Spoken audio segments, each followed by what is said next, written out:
said, excuse me. The hoes are laughing? Yep. So the audience are a bunch of hoes? Yep.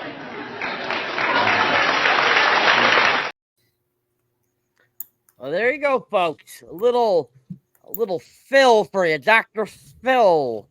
So we are the MCU'S Bleeding Edge, and we are here live Wednesday night, October 23rd, to talk about the 7th episode of Agatha All Along. That's right, Agatha All Along. So, of course, with me, as always, is my loyal co-host, Mr. Jeff S., Mr. TrueKnowledge. How we doing, Jeff? Oh, looking sexy. Looking sexy, as usual. There we go. And, of course, we have, as always, our returning wonderful guest, Time Cop, Time Lord, Time Idiot, Time whatever you want to call him. He is here with us, Mr. Andres, the pop culture guy. How we doing, Andres? Very good. Thank you for that warm and very insulting comment, but I will take it. So live long and prosper, everyone. How you doing? There we go, folks. The Time Cop, Time Lord is here. And then joining us, that where it has been quite a while, it's great to have him back, Mr. Kyle. Welcome, Kyle. How we doing? Oh, I survived the Eye of Milton, and I don't end up in Oz. I end up here with you guys. That works going on great. Here? Glad to have you here, not in Oz. Thank you very much for coming here versus Oz. Yes. Well, what I want to know is if the audience is all the hoes, are we the pimps? Of course. Okay. I just want to make sure Yeah, I'm we're straight. pins. Yeah. Yes, of We're course. in prison. This is the Oz potentially prison. Yeah. That took a I dark think turn real he quick. was talking about Wizard of Oz, sir. Not Oz, the fucking HBO series, you retard. Oh, I'm sorry. Oh my god.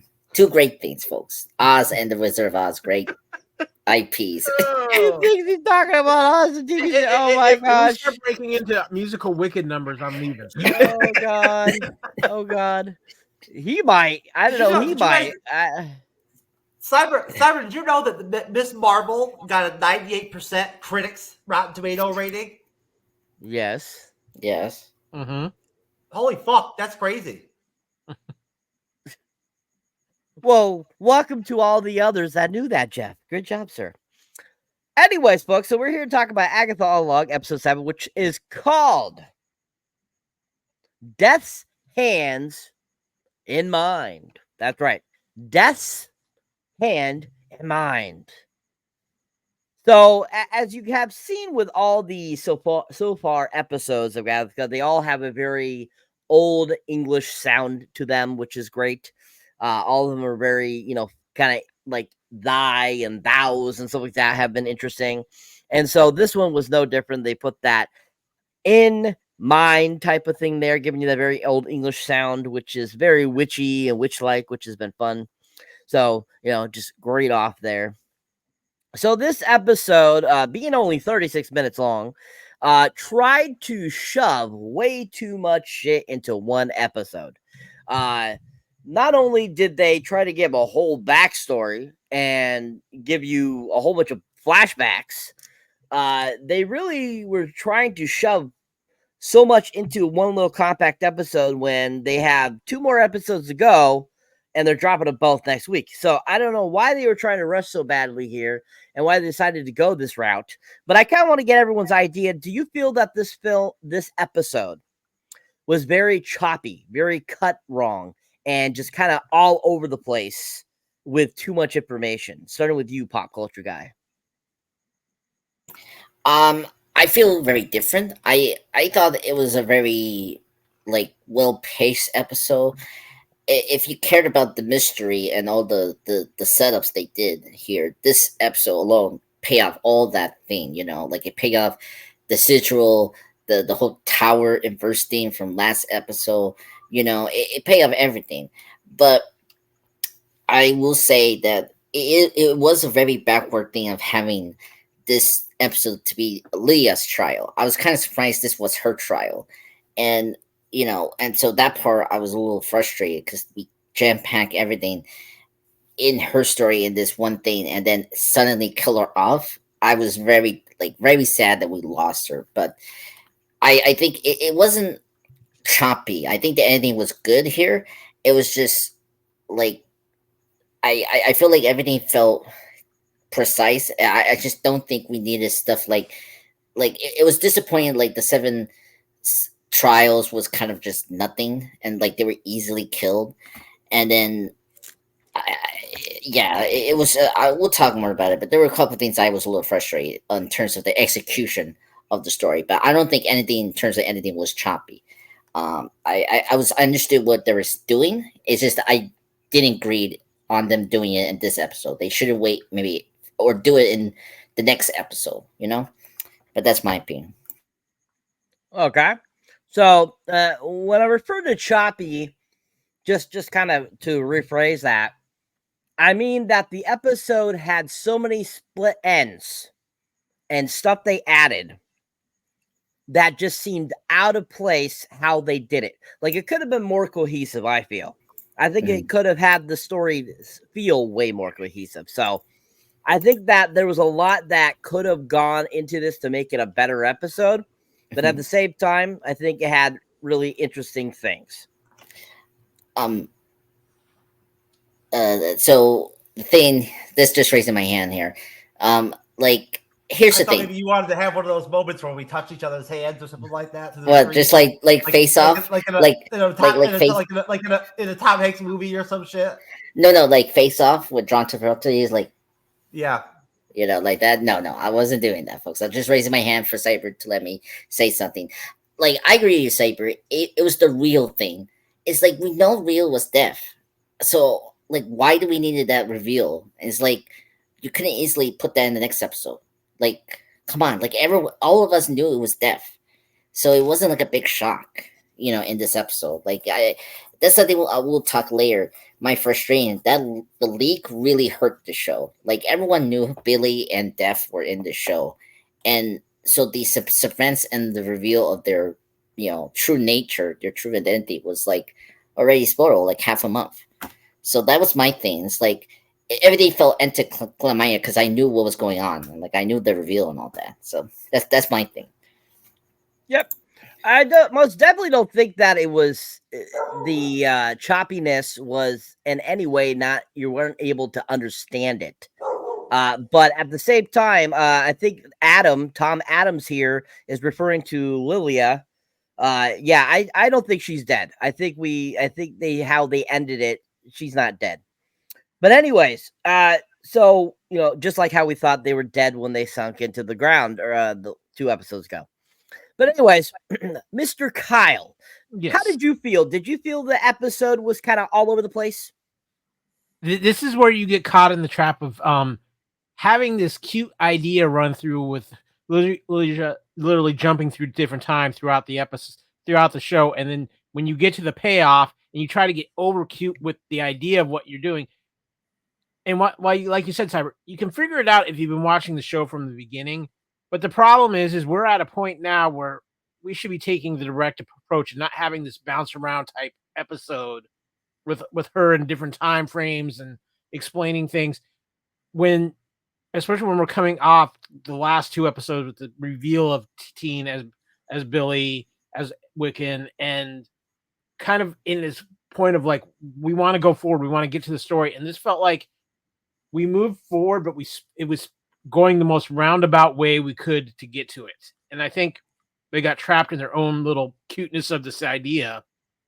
And I wasn't shocked that it was the episode was focused on her because it made sense. They needed to get her trial out of the way. They hadn't done it yet, and she was the only one left. But it made this episode feel like, okay, this was an inevitable episode. They had to do this episode now because they couldn't really save it for the finales. They did some interesting things here. There's some interesting reveals. There's some obvious reveals that if you've been following the show from day one, you knew this was coming. I think now this was the clear the decks episode for the final 2, so they can really focus on the story of what's going on with Wiccan, what is Agatha's endgame. The Salem 7 aren't dead. She's not dead. It's now a combination of death, Wiccan's endgame, and Agatha's endgame for the final 2 episodes. And that's where the payoff's going to be. I said this last week on my own show, True Believers. I truly believe they've set this up to where they're going to end up having an Agatha season 2, where the focus of that is going to be the search for Wiccan's brother in that season. I think that's what the stinger will be at the end of this series, and I think that's where they're that's one of the things that they could be leading to, because this show, I know Jeff won't agree with me, but the ratings on this show have been some of the highest for a Disney Plus Marvel show in a good while. People love Catherine Hahn on this show, and she alone is getting people to put their eyeballs on this. They are going to do more things with her, whether it's a second season of Agatha or they make her a major part of a Scarlet Witch film. But it's something and more is coming with Agatha after this is done. Excellent. Thank you, Kyle. Yeah, I mean, we got comment section good over here. We got Tom Adams again. He said he loves seeing Lilia's perspective of the site, which, yeah, I don't disagree with that. I think that was great, and definitely was a part of her trial.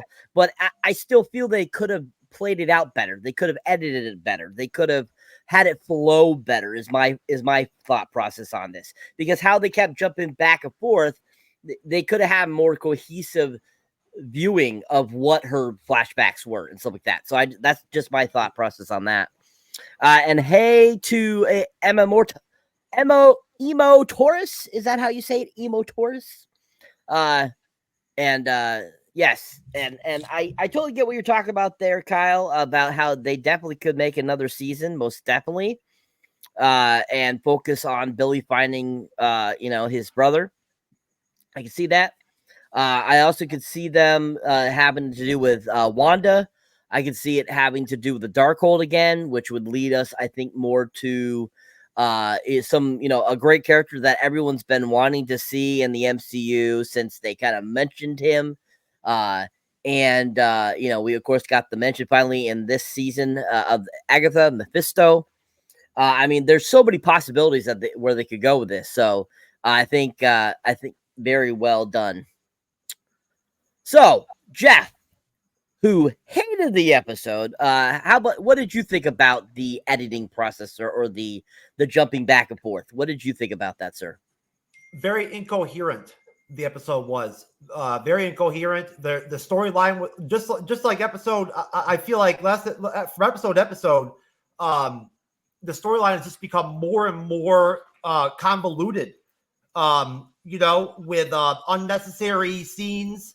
Like the throwback scenes in this episode are not unnecessary. They didn't have to go flashback the way they did. It didn't work. You know what I'm saying? It works with some TV series. It works, right? Some films it works. These flashback scenes, in certain ways, but they didn't work in this episode.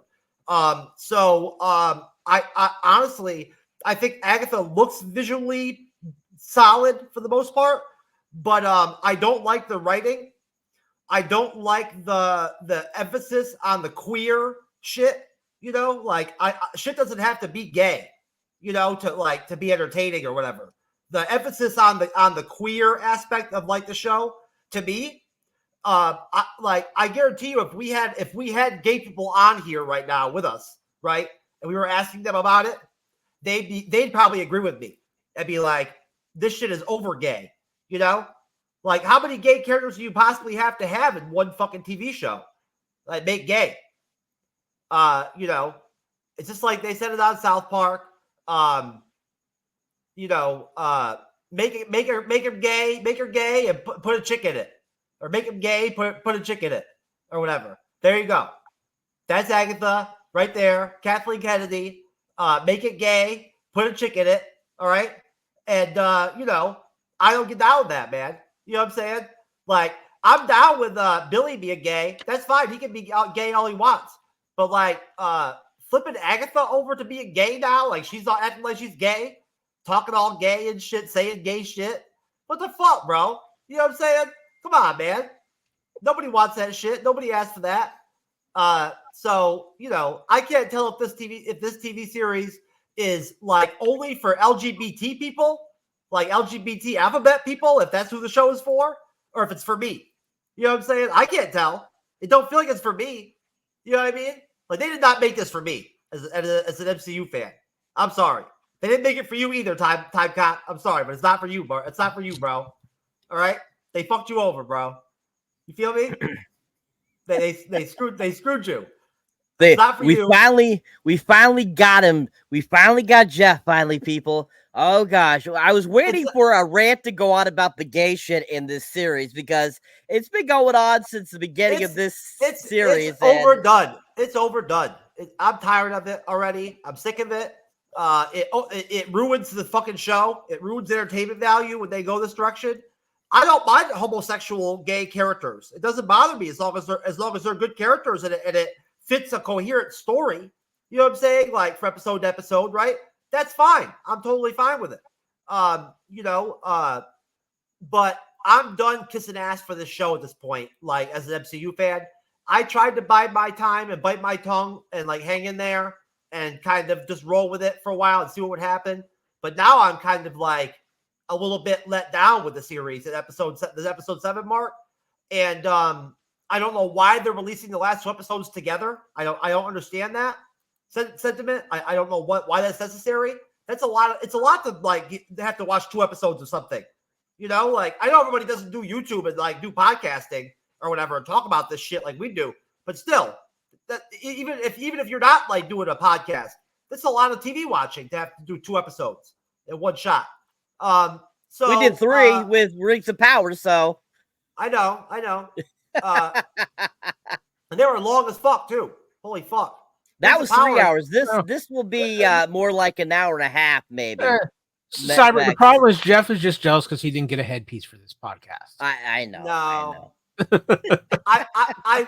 I want to get a new outfit, like a new Star Wars outfit to wear. Like I do kind of would like to get a new outfit to wear on the show, so I have an outfit. Because I like wearing like my Tusken Raider outfit and shit like that. But like, besides that, I'm good. I don't need that hat. I would never actually invest money into that hat. And honestly, when they, I'm just gonna stop right there and save my thoughts for the episode review and stop there. Peace. Thanks. Excellent. What are you talking about, Jenny? I didn't know she was gay. What are you talking about? You know what I'm saying? Just because you knew, I didn't know. I'd assumed she was bi since the beginning of the show. That was I've never, but she wasn't gay in WandaVision. What the fuck? Oh, well, hey, and Jenny, that's fine. If you find the flashbacks made sense to you, that's fine. That's great. Like they did make sense. We just feel that they could have been edited to fit a better flow, is what we were talking about there about Lydia's life. It just seemed like it could have been. It felt like what they did was they did all these little flashbacks through the episode, and then they just threw it all together in like the last 2 minutes of the episode. Like, yeah, okay, this is what. So it felt like you were kind of like, okay, why did we all do this if you were just going to do this at the end of the episode? Correct. Yeah. Yeah. Tom Adams. I thought they were roommates. Laugh out loud. Yes. Yeah. They could have been just roommates. Who knows? You never know. That's correct. This ain't no penguin. This ain't no penguin, Cyber. It's not no Penguin. Penguin is by far the best series of the year. But Emo Taurus, yes, you understand with what we're saying though, but she is in love with Death, I guess. Yes, we do know that in the comics there is a timeline where Thanos and Deadpool both are in love with Death, most definitely. That's what they keep mentioning about Thanos coming back, is that he's gonna be in love with Death. And that's kind of get a storyline that they're going to be following. But with Agatha, I don't recall in the comics seeing that, but I could be wrong. I don't know. But I just want to throw in, I don't know if it was an Agatha in love with Death, but they definitely had Agatha in the more modern issues of the Scarlet Witch series that they did a few years back. Death was actually a big part of that series, and it really kind of brought it in because of how Wanda's powers were working both on a magical level, but also in a cosmic level with that. And that's how they involve Death, at least in the comics. Yep. Thank you. All right. Great job, guys. Thanks for all the great comments, folks, in the comment section. You guys are all doing a great job. All right. So getting into the episode, Death's Hand in Mind, we start off showing following Lilia. And as that happens, we go to a blackout, and then we pop back up to Billy and Agatha on the road. And they're making their way, they're having conversation, and their usual, back and forth little babbling. And then all of a sudden they come up to this really strange big castle. And when they come up to this castle, basically we figure this is going to be their next trial. So they make their way, over there and to get in, and they get in, and then all of a sudden, once again, as they enter, they change into different clothing. And at this point, they're making them Disney princesses for some odd reason, or Disney villains. I'm not sure here. It was actually, I don't think it was a Disney villain. It was just famous witches. You had Maleficent. You had the Wicked Witch of the West. You had, I think Lilia was the Good Witch from the Wizard of Oz, and then I think Jennifer Kale was probably the evil queen from Snow White. Maybe. I'm just reaching out a guess there because they've done. That's one of the things this show has done is it's had a ton of Wizard of Oz references throughout it as well. Yeah.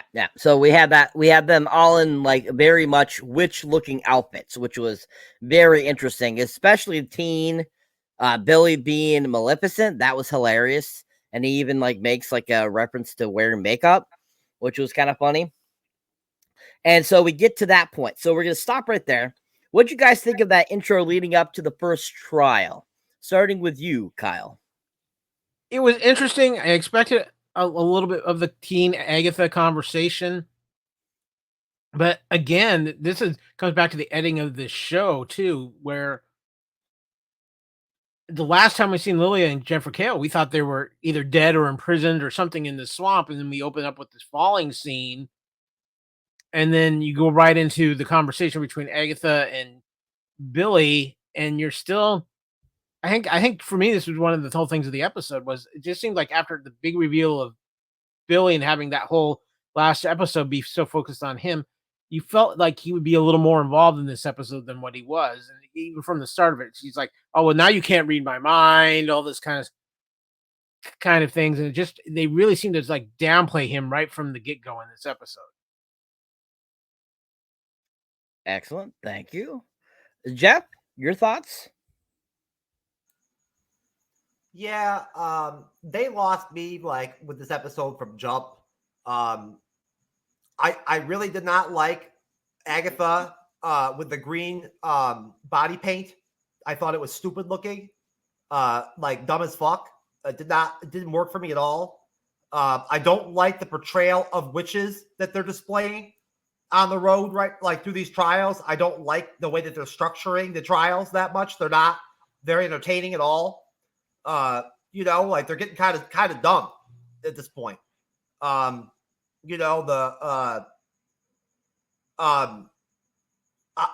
didn't feel like the introduction of the episode carried over well from the last episode at all, in terms of what that was about. The last episode, I didn't feel like it carried over well into that, and I don't like the personal dynamic between Billy and Agatha on screen.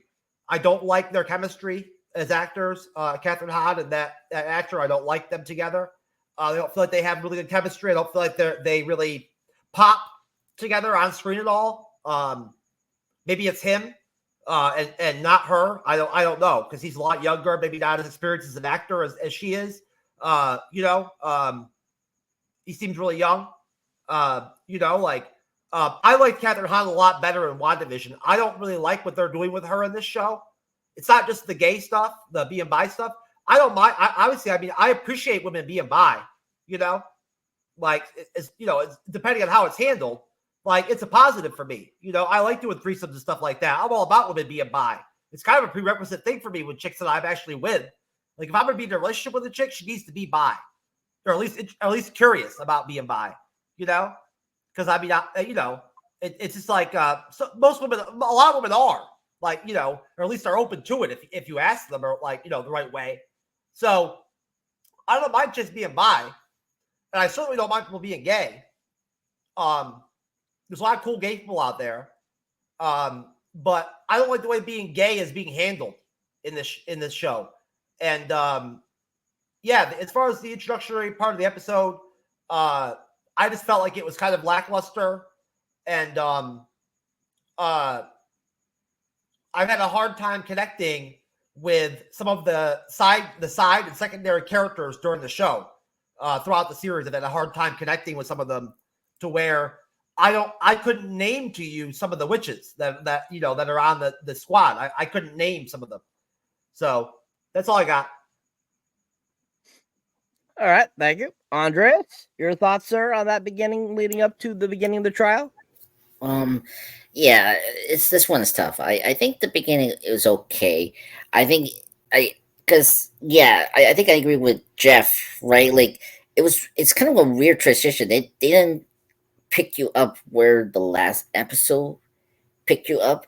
Like Jeff brought up the Penguin. Like the Penguin does a really good job of picking us up where we left off in the previous episode, and this it doesn't do that. And so I was kind of like, oh really? We're not going to address what we did. It was, yeah, I agree. That's where the choppiness came from. I feel like that part was choppy, like the way we picked up from the last episode. As Kyle said before, the last two episodes were, very Billy centric, episodes, and then all of a sudden we have to switch it because apparently this is going to be a trial for someone.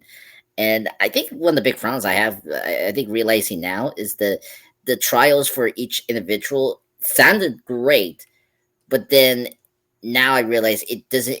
I feel like they sacrificed that a little too much for Billy because Billy is a comic book character. They're trying to set up the whole Young Avengers thing, and it's like, yeah, I get that, but you could just do that on one episode and like give some characters some time and pace, like Lydia and Jennifer. And like Jennifer doesn't have her own trial. Like I don't like, it's kind of ridiculous. So I feel like this opening just shows that I feel like they're wasting they wasted the cool idea that I liked about the show, was the idea of going to this world and face the trials for each of these witches. And I feel like we didn't really use that properly. And I think this opening kind of shows you that they went in a different direction, which was kind of annoying. But past that, I don't mind the whole like them dressing up as witches. As Kyle said before, this show has been very good. They've been embracing the whole witchcraft thing, and I like how they dive into witchcraft and try to create their own like melodic like lore and myths in their MCU supernatural, because they're trying to be different from the other witches, which is fine. Every movie from The Craft and whether they're practical magic, they did very differently in terms of what witchcraft means, and so this show is doing its own version of what witchcraft means and all that in the MCU, and it's cool. I don't have a problem with that. I just think that I think this show maybe should gone with another premise that explore more of the witchcraft in a better explanation. Yeah, Kyle. I was just going to say, to hear your point on that, because Kevin Feige's actually talked about this when he talked about Doctor Strange, how he has to approach magic especially differently in the MCU versus the comic world, and how they approach it, how they can present it, and things like that. So I think they are tied it up by some limitations just by not making it real life practical instead of a comic book per se. And I think there's aspects where they've done a very good job of doing that, but there's times in the series where it's come off a little quirky and a little bit more. I'm not sure if that was the right direction, but I think for the most part, I understand. I think what the things they've done in this series to make it more live action adaptable and adaptable to the MCU. Yeah, they're batting about 75% of being successful with it. So all things considered, I think that's doing pretty well. I think Doctor Strange actually successfully did it. The first movie I didn't latch onto it because they were trying to be too grounded.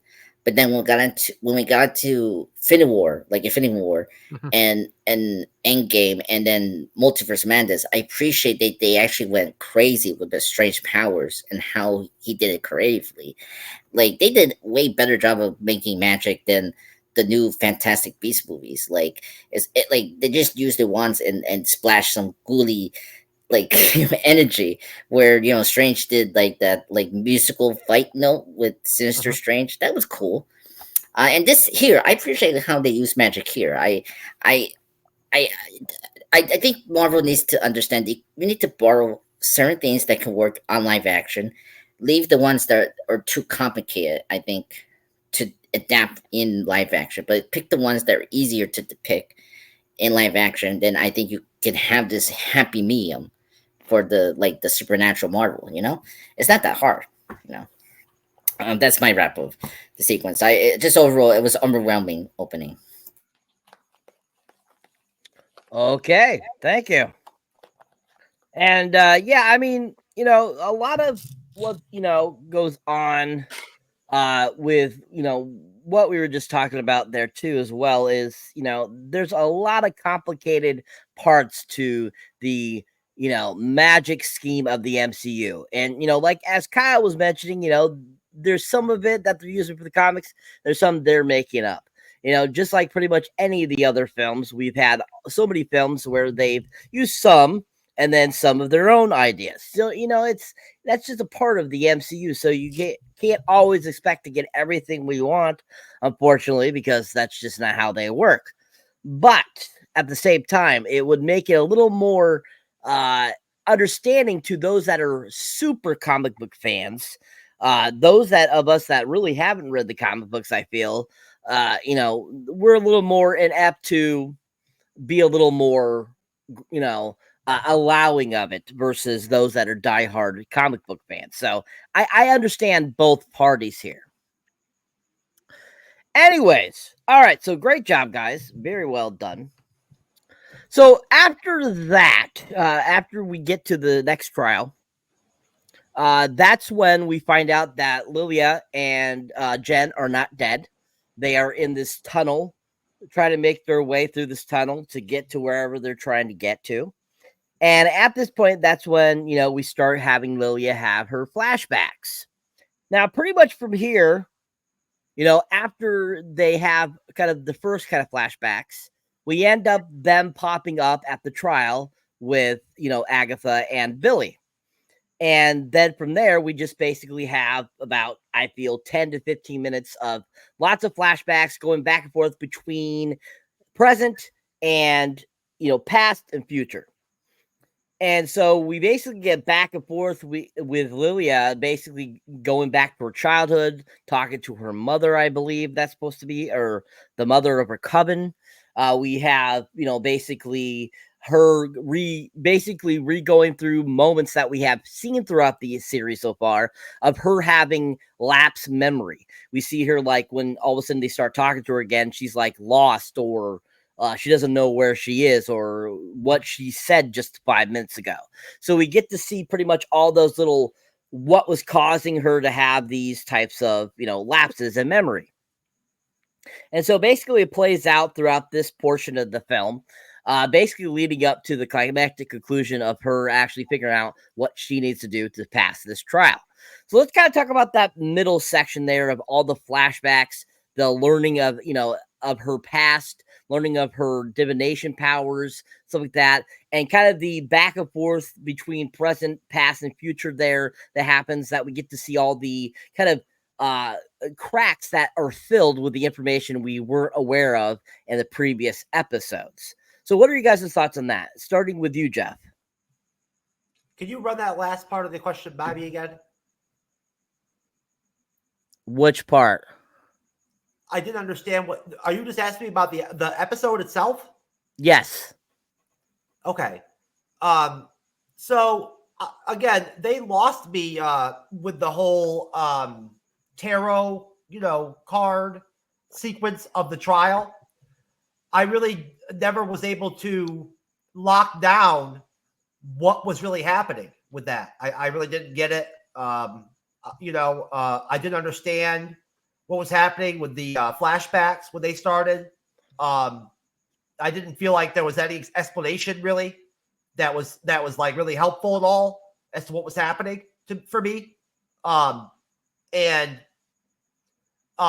course, when you're not really like entertained or locked in when you're watching an episode of a TV show, you could easily drift here or there, on what's going on, and you'll lose little details here or there from that. You'll kind of like nod off here or there from the episode. So I just kind of started to get more lost at that point, and I already mentioned it earlier in the group chat that I thought that stupid hat or like headpiece or whatever that Billy had on was really fucking stupid. He looked like a fucking dumbass. So whatever with that. I guess at this point I understood that like the Patty Lupone character or whatever was supposed to be like the big character of the episode, but I was at a loss for what was happening, really, that's pretty much it, Cyber. Okie dokie. Mr. Andres, your thoughts, sir? Yeah, oh man, what to say? I think I didn't know what they were trying to do until like towards the like halfway point, and I think it's a very creative way to merge. Like if you've seen Memento or some of the non-linear stories, like that's really cool to do, But doing it, I never seen that before in a television thing. I commend them for being creative to like mesh these flashbacks, or not flashbacks, but like these very recurring things that we saw previously from the episodes, with Lydia doing these like, connect visions that she has about the future that's coming up, which is this episode, right? And it's always tough when you have a character like her, Lydia, who is like really OP. If you think about it, like the fact that she, OP, but also have this like disability as well, like dementia, like early signs of dementia. You really need to get that like very clear, and how like struggle she has with this power. And I don't think they successfully done that, but I like the way how they use it, like how the transition to the flashback from episode 1 or 2, 3, it worked really well. I disagree with you, Jeff. I really like Joe Locke. I think Joe Locke is a great actor. I think this episode just completely. I never said he wasn't a good actor. I said his hat was stupid. Yeah, well, his hat is. Well, I mean, it's Maleficent. I mean, if you haven't seen Sleepy Beauty, then I mean, Sleepy Beauty. Correct me, people. Yeah. If that's okay, thank you, Kyle. Because I was like, I don't want to get run the Run Disney movie from Maleficent comes from, but yeah, I think Joe Locke and Catherine are actually a good pair. I really like that, and I think they have chemistry, and I just think that this episode doesn't like spend enough time with them together.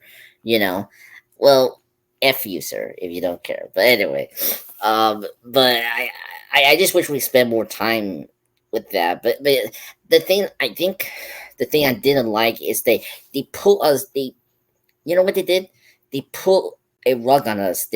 You think this is Billy's trial. You think this is Billy's trial this episode, right?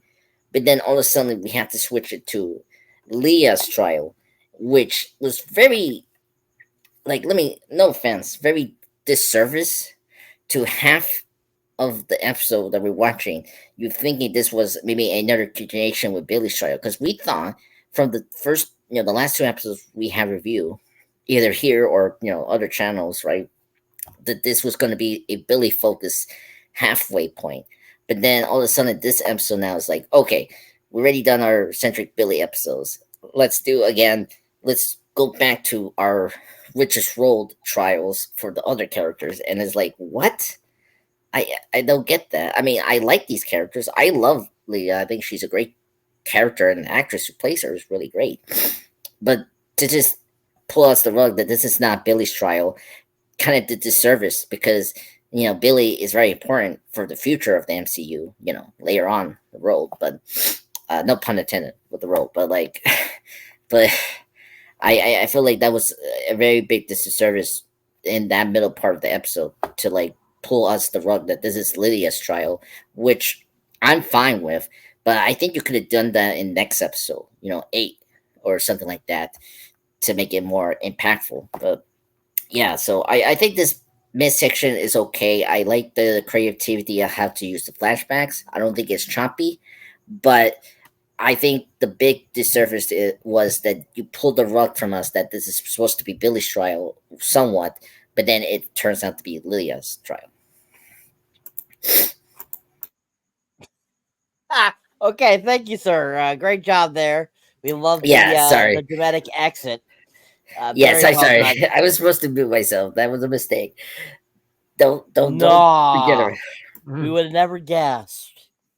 Anywho, Kyle, sir, please, your thoughts on the middle section of the episode, leading up to basically when Lilia discovers it's her that needs to finish the trial. So, if you didn't realize this episode was that the trial was going to be her trial, you haven't been watching the show. You haven't been paying attention. Billy is not actually part of the Covenant. He is there, but he's not going to. His trial is at the end of the road, and I think they kind of established that. The problem is getting back to the aspect of the jumping around with the different time things. They went too lost here, literally. They with the flashbacks, with everything, they got too cute. And again, you have all this going on with these flashbacks to the point where they have to actually use Jennifer Kale as our point of view by her saying, well, you told me you were going to get kooky and this was going to happen. You were going to, so you have to have another character explain what's going on to the audience. And that's never a great move. In the meantime, again, because this episode just feels like, okay, this was an episode we had to have because we had to wrap up this part of the story before we could get to the finale. And that's the problem with this episode. As soon as you see its tarot card, you know it's Lilia's trial, because they've established she's the fortune teller. She's kind of the gypsy witch of this bunch. So you knew immediately. And again, this is the episode that's what was the frustrating part about this episode was they have said all along each witch was going to have their own trial. They all needed to be a part of this. And so when this hits, you're like, well, you're going against your own logic that you wrote earlier in the show. And so that's what's frustrating, especially because, again, we knew we needed to have this episode, but you're taking away from the momentum you had built up the previous 2 weeks with the confirmation reveal, the thing we all knew anyway, that Billy is Wiccan, and then getting his story told and getting to that dynamic. And instead it's like, it's pause, we're doing this, and we'll go back to this. It's one of those things that's just, it really kind of takes you out of the momentum that was building, and you feel a little lost with this. I think it kind of got some of it back with how they handled the last about 5 to 10 minutes of this, about 5 to 8 minutes of this episode. But that middle section, yeah, it really kind of took you out of what was going on, and they really had to work to pull you back in at the end. Very true. I completely concur there, sir. Very well done. And just want to shout out Jenny Medina here in the comment section. She mentioned when Billy makes a comment that Wanda is not his mom, and there's that awkwardness. You can see that the dynamic is more along the lines of Agatha is like a surrogate mother while missing her son, which I totally get that. I can see that most definitely with, Agatha, because as we saw earlier, after Billy got injured and she was worried about him dying, you could kind of see that motherly love, that kind of motherly, like worry and stuff like that, like, a person that's actually really concerned. So I definitely could see that happening there with Agatha and Billy being, being his surrogate mom, most definitely. All right, good job, guys. Yeah, that whole section, like I was saying before, I think that it could have played out better if they had done some of it in this episode and some of it in the next episode. I feel it was just too condensed into the one episode. And knowing that we needed to get Lily's story out, you kind of should have took the time and kind of give us some of it in this one and kind of finish it off in the next one, which they could have done, which would have made it a little more cohesive and a little more understandable for those of us that have found it hard to understand. Now, like I said, I myself didn't have that problem. I understood what was going on, but I didn't like how they edited it and how they put it all together and how they put in, the flashbacks and stuff like that. I just didn't care for how they placed it. I just feel it could have been placed better to make it seem more cohesive. So that's kind of my thought process on that. So great job, guys. All right, so basically that leaves us to the end of the episode, which basically is Lilia, basically kind of taking over and, figuring out what needs to be done to finish this trial. And so basically we have this climactic ending where she basically is revealing the tarot cards that they need and placing them in the right spot. Everyone being, being distressed and like, oh no, get through it, Lilia, save us kind of deal. And as this is going on, we have more flashbacks going on with her going back to different points where we have had her have, kind of memory loss or, lost time. And we get to see a few of those moments again as she's figuring these out and, basically saying what each of these cards are. And then we finally get to the final card. And that's where at the final card, we find out and we have that flashback of after they have fallen down into that tunnel, Rio is there. And Rio is revealed to be Death. Now, if you didn't realize that Rio is Death, from her first popping up on the road, I feel, maybe so you might want to read a book. I don't know. I just don't get how you could not understand that she was Death not this whole time. But at the same time, I think that this reveal, which a lot of people have mentioned saying, hey, why did you decide to reveal this now? Like, we still got 2 episodes to go. That seems kind of early. So hopefully that will pay off, them giving that away so early. All right. But if you had any interest in Funko Pops, just FYI for those out there, you probably knew that Rio was Death. You already probably knew that William was Billy, and you probably, knew that all that kind of stuff. So if you have bought those or pre-ordered or whatever, you would have known that already. But anyways, so basically, Lilia finishes the quest, puts down the Death card, and is about to put it down, and then of course Agatha grabs it and puts it down, and of course the trial has finished. As the trial is finished, basically the ceiling goes back up and everything, and they're supposed to be all fine and all that good and dandy stuff, and basically they all start marching outside to the exit to the road, back to the road. And as they're doing that, basically Lilia is kind of like ushering them out and basically says, I have to finish this. I have to, save the day, basically. And she ends up closing the doors and back of them and staying behind to take on the Salem 7. So as we go back, she kind of gives a little bit of a monologue, and all of a sudden we start seeing these animals pop up. We see snakes, a fox, a rat, a crow, and all of a sudden they all turn into the Salem 7. And so we see the Salem 7, they all appear. Finally, we get like kind of a nice close look of kind of all of them. And basically, she's still going through kind of a little bit of her like kind of kind of monologue. And that's what brings her to what in the previous episode about the obsolete being upside down, or the tower being upside down. And she turns it around and it causes the whole tower to turn upside down. And all the Salem 7 fall down and get impaled by the swords. So Lilia's hanging off of one of the table there and is looking down, and she kind of is at peace with it, and then she falls down and it goes dark. End of episode. So what are your guys' thoughts on the conclusion of the episode? What did you think about it? Take your time, elaborate anything you would like to about the ending or any part of the episode you might have not mentioned in your previous talks, and just kind of your overall thoughts on that finale of this episode. And do you think that it did any good for this episode? Do you feel that it actually concluded this episode well? And this time we'll start with you, Kyle. So I think the finale is excuse the unintentional pun, it's a double-edged sword. In the aspect of basically everything that they just spent 15 minutes flashbacking, they put in order and gave it to you in about 2 minutes, and it made much more sense than 15 minutes of previous flashbacking. So that makes it frustrating.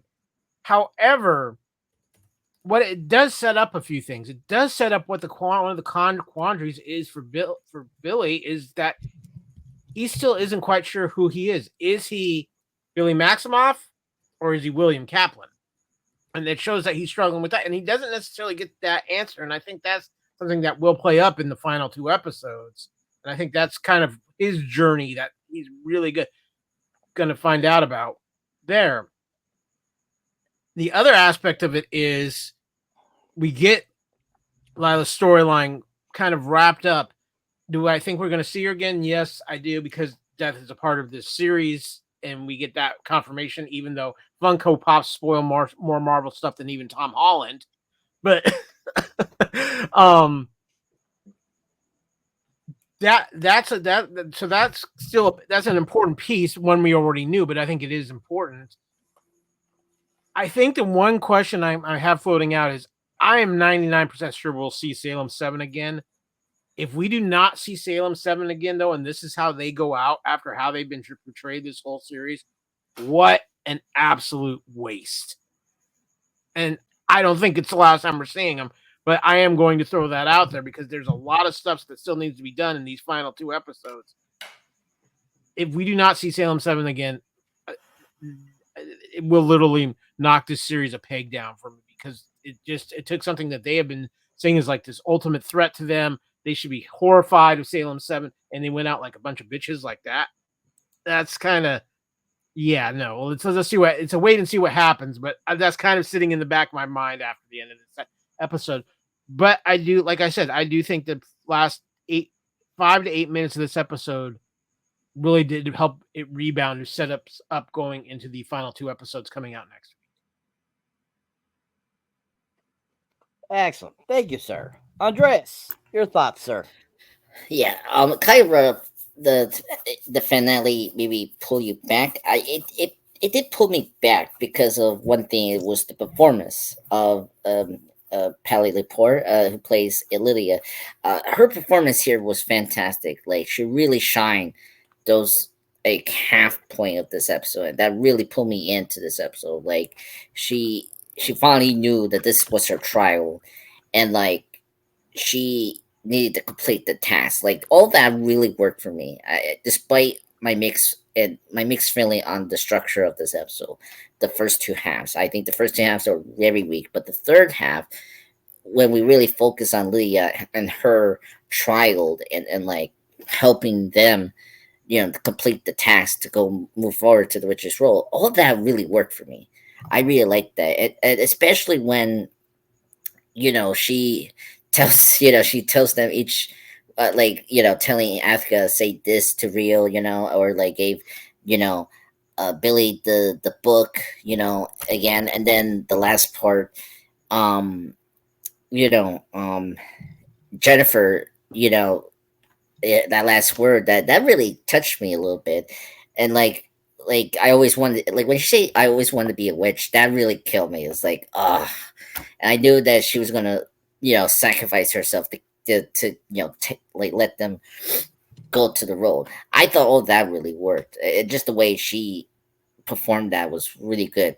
And then seeing the 7, the Salem 7 coming in as the Amulet Forms was really cool. But I do agree with Kyle here. It's like, if this is the final thing this is their final bow out, it's probably the worst thing ever. The wasted here, completely wasted if we don't see them again. Because they have potential to be scary villains, and this whole show hasn't done that at all. So yeah, it's very conflicting. I think that finale was really great, and I thought Patty Plum really saved this episode. Actually, like, look, if you don't like this episode, that's fine, but you cannot deny that she, Lydia was the highlight of this episode, and she is the MVP. I feel like for this episode, because she just nails that like confusion and like confidence and commitment to try to get this trial done is like really great. And I if we don't see her again in the next 2 episodes, then this is a good way to bat out. I just it was so cool how they slowed down. One funny thing for the end of the episode, it was very convenient when the episode was done. Time in a bottle came up. I was like, what the hell? Everyone, if you guys are like us, obviously, Time in a Bottle is by Jim Cross, and obviously Quicksilver used that in his first thing in X-Men Days of Future Past. So it was weird to hear that in the show and the MCU thing. But look, every movie has that. Like, every movie has the same songs. Like, Shrek had All-Star, but Mystery Man had All-Star first, So it's just kind of funny to hear Time in the Ball in the show as the end credits song. But overall, I enjoyed myself in this final part of the episode. It definitely pulled me back from this episode. But it's a very weak episode, I would have to say. Okay. Thank you, sir. And we have Jenny Medina over here in the comments again going, I think singing death was a flash. It's after she fell and is dying. She's saying that she saw death. So maybe not. We don't know. We'll find out, won't we, Jenny? Thank you for your comments. Very well done. Jeff, your thoughts on the conclusion of the episode, sir? Yeah, I like Andrea said, very weak episode. Just really weak. Short, weak. I don't like the use of Lady Death in this series, really. For me, I'm not reading current comics right now.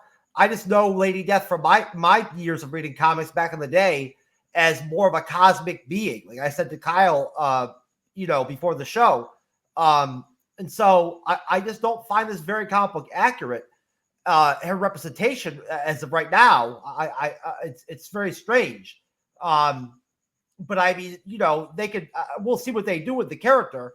But yeah, I mean, again, I was lost by the flashback scene, so I had no idea what that was about. So that did not help me during the episode or at the end to really be able to lock down what I was getting from them.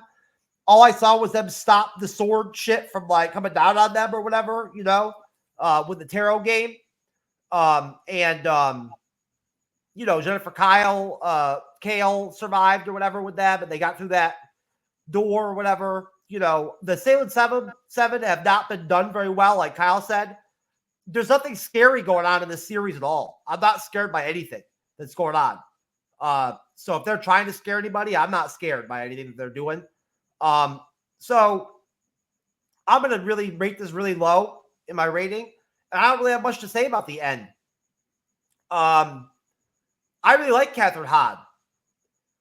I just don't like this show very much. And I didn't like episode 7 at all. And I do think there are talented actors and actresses on this show. I just don't think they're being used very well. I don't like the writing.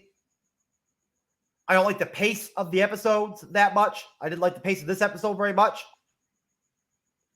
And I wasn't really super engaged by the end of the episode. So, yeah, just a really weak episode. I guess it's a filler episode-ish. Setting up the, your final 2 episodes, right? And it just didn't do a really good job, doing that or filling that role. Taking us into the, the finale, basically. This was not a great effort on their part. And I don't know who this was for, this show. I don't know who it's for at all. I don't get that. As an MCU fan, I don't get what this is for. I don't see what this connects to. They're not going to do another season of this. That's not going to happen. The only time I've ever done a second season of a Disney Plus Marvel show, they've made it clear during that show that they were going to do it. They're not going to make another season of this. So I'm really kind of, at a loss as to what direction they're going to go in here at the end. But we'll see. And that's it. All right. Excellent. Thank you, sir. Yeah, I mean, the direction that this series is taking, a lot of the chatter I've seen recently in different posts and stuff like that, there's a lot of people saying they feel that, after this is going to lead into the Scarlet Witch solo film, which they keep talking about, which keeps resurfacing over the last year. And a lot of people feel that that's going to manifest into a film eventually. And that, Catherine Hahn might play a part in it, and Billy himself too as well. And, I think that this is really kind of setting up, Multiverse of Madness 2, or, the third Doctor Strange film. I really feel that this is where this is trying to take it into, especially with the magic and the divination and stuff like that, especially because of how, Multiverse of Madness left us off. So I think that that's kind of the direction that this was supposed to be taking us in, but how they executed this show isn't pushing it in that right direction. And the show is trying to do its own thing opposite the MCU. And hence why, if you notice, Kevin Feige has come out and said, yes, you have to deal with this couple crappy more projects, and then we'll get back to being the normal MCU again. And so this was definitely one of those ones they said that you were going to have to deal with. And, unfortunately, there have been some highs and lows for the series. There have definitely been lots of opportunities they could have done better. They could have toned things down. They could have, didn't go in certain directions they really didn't need to. And, it's definitely one of those things that you're like, I've seen some decent episodes with this, but then after seeing this episode, it's kind of like, oh, wow, you just really screwed the pooch again. Like, what the hell happened here? So it's kind of one of those things, unfortunately, over the last 4 years, 3 years, we've had, unfortunately, the MCU has not been at its height as it was up to Endgame. And so, unfortunately, this is just one of those byproducts of what has happened. So I definitely feel this episode is one of those byproducts of what has been brought to us over the last couple of years for the MCU. Anyways, so final thoughts, guys, and then your rating. Anything else you like to mention about the episode or the series in a whole? And then after that, give me your rating of this episode. We'll start with you, Andres. Sure. Yeah. I still enjoyed the show. I mean, it's not going to be a top tier Disney Plus show like some of the ones I enjoy, like WandaVision, Hawkeye, sorry, and Loki. Both seasons. But it's a good show. It's better than Echo. I mean, it's better than Secret Invasion. I really enjoy it. There's like the thing that saves this show is the really great craftsmanship from the Korea people. Like, they really cared about the material they're doing here, of the witchcraft. They are doing character development properly. Like, I mean, I'm happy that Agatha is still a villain. Like, she's still this annoying but very ambiguous character, and that's good, because as Saber brought up the Scarlet Witch movie, and we are going to get that. I want to see more of the Wanda versus Africa thing, because we only saw it briefly in WandaVision, 3 years ago. So I really want that. I think viewing this, I think I realized they had a great premise about a couple witches going to this world and like face their demons in these trials, but they did it, but they didn't took their time to do those trials properly. And then the midpoint is where they did this thing where, we need to do this Billy thing because, as I said before, and like it's been very obvious, Billy it's going to be a major part of the future of the Marvel stuff later on in phase 5 and 6, whatever that materialize, whenever they get to that point, of Young Avengers or whatnot, and I think that's a detriment to the show. So it's not hurting my enjoyment of the show, but I feel like that's the part where it's very weak. It's like, come on, just focus on the witches and just Africa. That's it. I don't like that's been a problem with phase 4 and 5. It's just you're setting up this thing that's not going to be payoff at all in the next couple years. Like, come on. It's just like you can't do that. It's just very annoying. Yeah, so and Jeff, you brought up comic book accuracy. See, I don't care about comic book accuracy. If you do it well, you do it well. I think for me, I think Death is, I don't know why they brought up Death, if Death is going to be a major character in either Scarlet Witch movie or in Midnight Suns. So if they have to put her this way, then I'm fine with that. But I don't think they needed to have her here. And look, this is not the first time Marvel has done this. Like, so many of the villains and the heroes are different from the comic books. Like Age of Ultron, like Ultron is different from from Age of Ultron the movie from the comics, and I still like Ultron from Age of Ultron the movie, and still like him in the comic books. I mean, even the Joker. I mean, going to DC, Joker. He's been depicted differently over the years, from '89 and Heath Ledger, and Joker, Joaquin, and Suicide Squad, and they all find interpretations. So I just think my problem with Rio and Death is not the relationship. It's just like, why do we need to include her? It's like, you have the villain here. It's Africa. That's it. You don't need these other external threats in this episode. So for my rating, it's a 7.5 out of 10. It's the weakest of the bunch, but I fairly enjoyed myself in this episode. I think I just liked it because of Lilia, Patty LaPorte's performance was really. Fuck you. Fuck you. I think that's Cyber. I think it's you, Cyber. I know it's you. You have control of these dates. But yes, she was great. She pulled me back in the finale. Yes, you are, Cyber. I see your smug smile there, sir. Anyway, that's all I have to say. You're telling me you're the one to do it. I'm out, boys. What?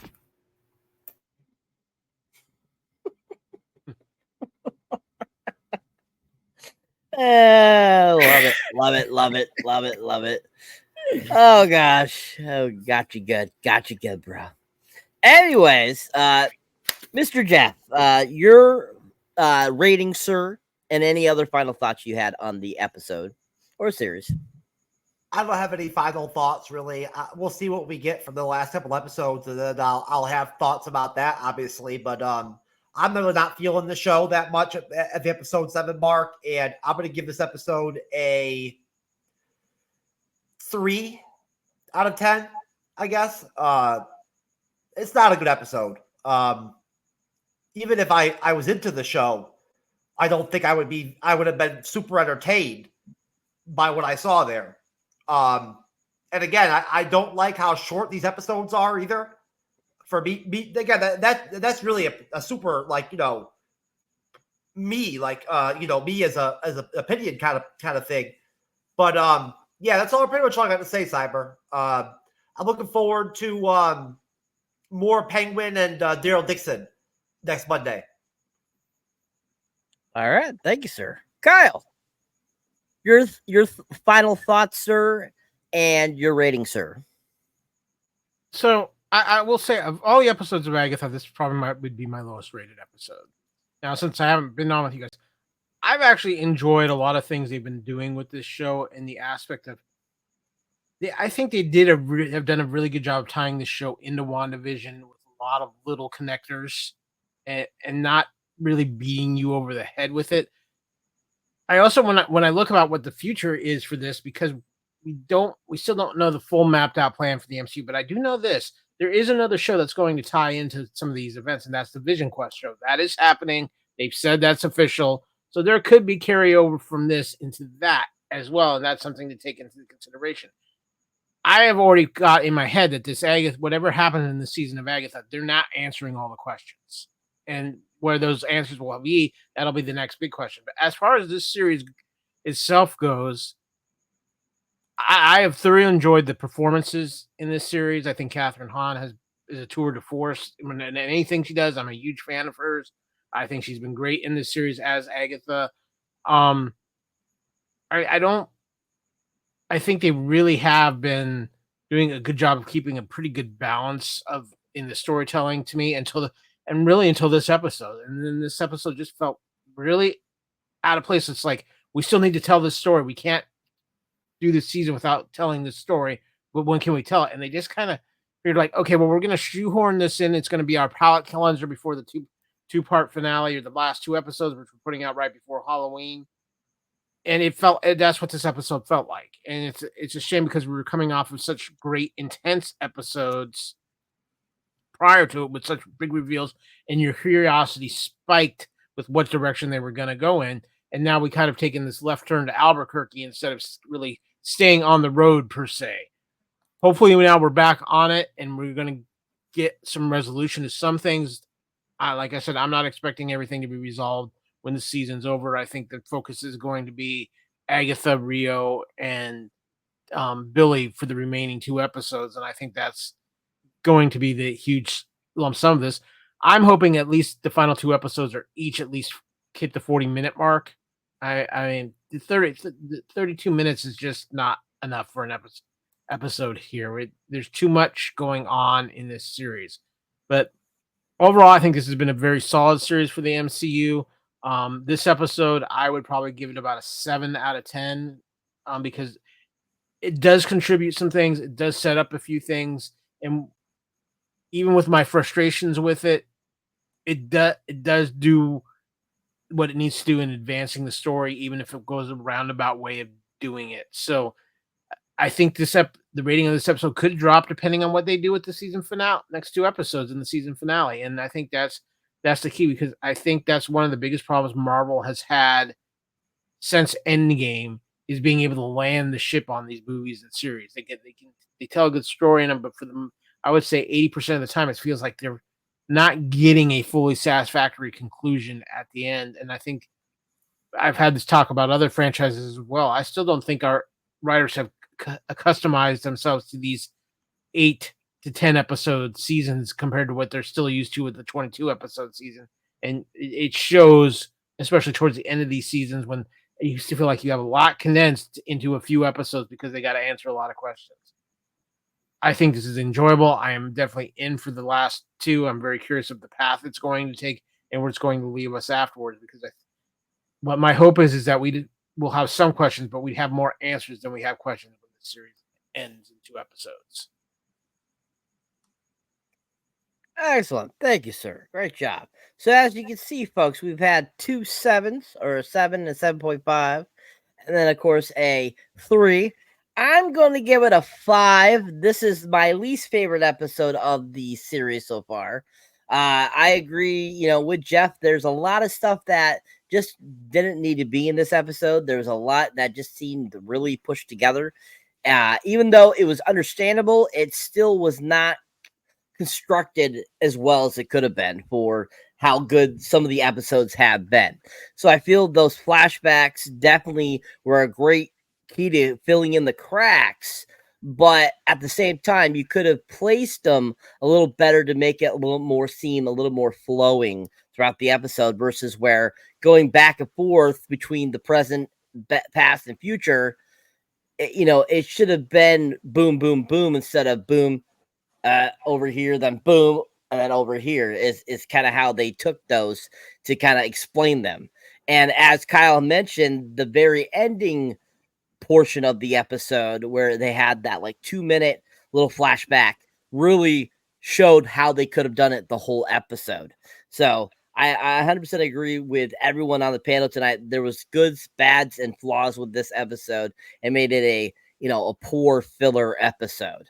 And even though it kind of continued the story, it still definitely had filler because it was going back and showing us things that already had happened.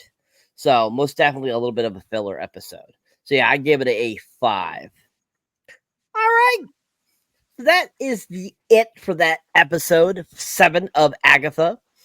As always, thank you for everyone out there that's been watching. All the comment section, you guys have been great. And we are going to plug and get out of here. And I'm going to give it over to Mr. Jeff to do that. Okay. I'll start off with Kyle. Kyle, tell us what's going on over at the FPN Network, my friend. Yeah, we got all kinds of things over at the Fandom Podcast Network. You can find us at fpnet.podbean.com or find us on YouTube. Just search for the Fandom Podcast Network. We've been covering our True Believers Marvel show. We've been covering Agatha All Along. We've put out a lot of fun things recently, including our hair metal podcast. We've been covering some very fun stuff on Star Trek with a lot of going back to Next Generation, covering some of the 2-part episodes there. And we are getting ready to dive into a bunch of James Cameron films. Several of his films have finally released on Blu-ray or 4K Ultra HD over the last several months. So we're going to be diving into on our Couch Potato Theater a lot of James Cameron films, including Aliens, Terminator, The Abyss, and we just put out True Lies not that long ago. Talk about these upgraded versions and these classic films. A lot of fun there. And of course, too, with our True Believers, we also did a lot of coverage of Deadpool and Wolverine when that came out. So for you MCU fans looking for our take on everything Deadpool, definitely check out our True Believers episodes. Yeah, True Lies. I can't believe it's 30 years old. It does not look 30 years old. It still looks so good. And the transfer that Cameron did for that, he did a fantastic job. I'm going to tell you, I've seen the Aliens transfer too. And there are things in the Aliens transfer that are just gorgeous that you picked up that you never did when the film first came out. Andres. That's awesome. Yes, that's really cool, Kyle. Andres Pop Culture Guy here. Just recently post my Predator movie tribute. Predator movie tribute. Serenity now. Anyway, I just recently posted. I hope Jeff. I hope Cyber. No, I just did that reference. Oh, I'm so happy. Anyway, Seinfeld, everyone. Anyway, so Nightmare on Elm Street. I did this is a video compilation of all of Freddy Krueger's death. Check that out. That's the new video I just posted here. Because of doing the 12 days of Halloween marathon. This year is a big anniversary for Freddy Krueger himself. His original film is 40 years old, which is crazy. And the new Nightmare from 1994 also came out and is 30 years old as well this year. So it's a big year for Freddy Krueger. So you got to get a little bit of Freddy Krueger content in this channel, which is great. I did my live stream review of Pop Culture Recap, where I took all the shows I'm watching currently, Attica, Penguin, Daryl, and Superman Lois. Check it out from the last week episodes I talked about today at Wednesday. And I did some new shorts here. I did show like my Halloween decorations in my house. So check that out if you like Halloween decorations. Get into the Halloween season, folks. We're almost there. I mean, it's almost Halloween. So yeah, that's where I'm at. So Sunday, live stream movie review on Heathers, the 1989 classic starring Winona Ryder and Kristen Slater, Cyber, and Jeff. And I need to get Aston in that part. Hopefully he's fine. But yeah, that's what I have. So thank you, everyone. Sometimes may be good, sometimes may be shit. Guy, nice to see you again. Good to see you, Armin. Serenity now.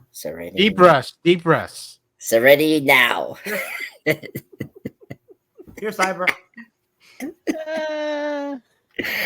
All right, guys. If you enjoy me as a moderator on the panel, you can check out my solo content. Find me under Cyberneticshark. You can see there, I've just posted my movie review for Transformers 1. And also I have my review for Speak No Evil remake from 2022, which just got released this year with James McAvoy playing the new title evil character. If you haven't seen either of those reviews, definitely check them out. Transformers 1, I was really impressed with the film. I really enjoyed it. I thought that it could have had a better voice cast, and it could have been more true to the origin of, or the, Transformers franchise, from the 80s. But they did a good job. Josh Cooley did an amazing job and gave us a really entertaining little film. So definitely check out that review if you have not. We are also spoiled by Peter Cullen. It's just. Oh yeah, Peter Cullen played Optimus Prime. I wish they would have had it when he transformed into Optimus Prime in that film. Peter Cullen had came in and started to take over the voiceover. That would have been great. But anywhere there, you guys, you can see that my most recent kind of little mini reviews there is for the Saturday Night film, which is basically about the first night that they did Saturday Night Live in 1975, October 11th, which actually just passed. It's 50th anniversary or 49th. And of course, I saw the Smile 2 film yesterday as well. Did a mini review of that. Definitely check out the little review of that. I will have full reviews of those films coming up soon. I checked out The Escape Room for the first time the other day too, and actually, it was surprisingly not that bad of a film. It was actually pretty damn good. Good cast, good directing, and an interesting take on escape rooms. If you haven't seen that film, definitely check out that mini review of that as well.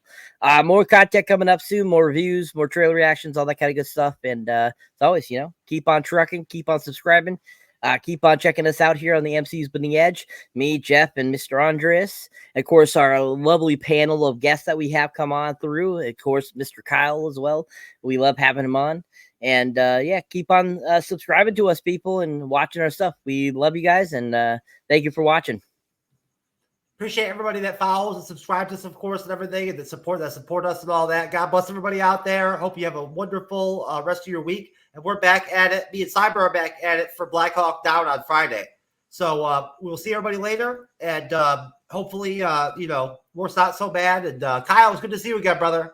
It's good to see you. And if you guys are doing Black Hawk Down, can you find the version where all the actors wear different name cards? Because for the most part, they all look alike in that damn film, and you can't you lose track of who's who except for basically Eric Bana.